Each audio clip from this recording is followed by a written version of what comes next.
শহরের সবচেয়ে প্রভাবশালী অফিসার ডিএম আরিয়ান চৌধুরী এক সকালে সাধারণ পোশাক পরিচ্ছদে সবজি বাজারে এলেন। তার পরনে সাধারণ শার্ট প্যান্ট, চেহারায় কোনো ক্ষমতার ছাপ নেই, কেবল চলনে ছিল এক দৃঢ়তার ছাপ। তাকে দেখে বোঝার উপায় ছিল না যে এই ৩০ বছরের যুবকই পুরো জেলার দায়িত্বে থাকা ডিএম। আরিয়ান সোজা এক বৃদ্ধ সবজি বিক্রেতার ঠেলাগাড়ির সামনে এসে দাঁড়ালেন। বৃদ্ধ মানুষটি মলিন কাপড়ে বসে সবজি সাজাচ্ছিলেন। আরিয়ান সবজির দাম জিজ্ঞাসা করতে যাবেন, এমন সময় একটি ছোট ছেলে দৌড়ে এসে বৃদ্ধের হাত ধরে বলল, দাদু, আমাকে স্কুলে দিয়ে এসো, অনেক দেরি হয়ে যাচ্ছে, স্যার বকবেন। বৃদ্ধ বিক্রেতা অসহায় গলায় বললেন, একটু দাঁড়া দাদু ভাই, এই বাবুকে সবজিটা দিয়ে দিই, তারপর তোকে নিয়ে যাব। ছেলেটি জেদ ধরে বলল, না দাদু, এখনই চলো, আমার দেরি হয়ে যাচ্ছে। এই দৃশ্য দেখে ডিএম আরিয়ানের মন আর্দ্র হয়ে গেল। তিনি হেসে বৃদ্ধকে বললেন, চাচা, আপনি আপনার নাতিকে স্কুলে দিয়ে আসুন, আমি আপনার দোকান দেখছি। বৃদ্ধ প্রথমে ইতস্তত করলেও আরিয়ানের আশ্বাস ভরা কথায় ভরসা পেলেন।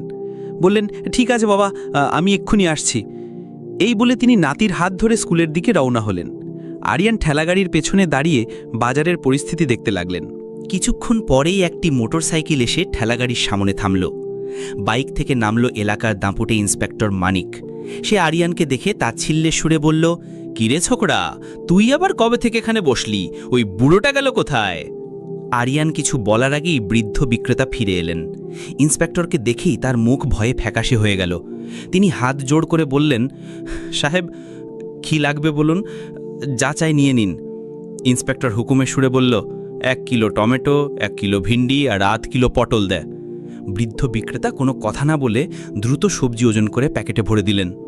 ইন্সপেক্টর মানিক 1 টাকাও না দিয়ে সবজির প্যাকেট নিয়ে বাইকে উঠে চলে গেল। এই ঘটনা দেখে আরিয়ান স্তম্ভিত। তিনি বৃদ্ধকে জিজ্ঞাসা করলেন, চাচা, উনি টাকা দিলেন না, আর আপনিও কিছু বললেন না? বৃদ্ধ দীর্ঘশ্বাস ফেলে বললেন, কি আর বলবো বাবা, এই ইন্সপেক্টর সাহেব রোজ এভাবেই বিনামূল্যে সবজি নিয়ে যান। টাকা চাইলেই ধমক দিয়ে বলেন, ঠালা তুলে নিয়ে যাব। পেটের দায়ে চুপ করে থাকি বাবা, নইলে আমার নাতিটাকে কি খাওয়াবো? এ কথা শুনে আরিয়ানের রক্ত গরম হয়ে উঠল। আইনের রক্ষক হয়ে এমন শোষণ! তিনি বৃদ্ধকে বললেন, চাচা, আর ভয় পাবেন না, এই নিন আমার নাম্বার। কাল আপনি বাড়িতে আরাম করবেন, আপনার ঠেলা আমি সামলাবো, বাকিটা আমি বুঝে নেব। বৃদ্ধের চোখে জল চলে এলো, কিন্তু এবার তা ছিল ভরসার জল।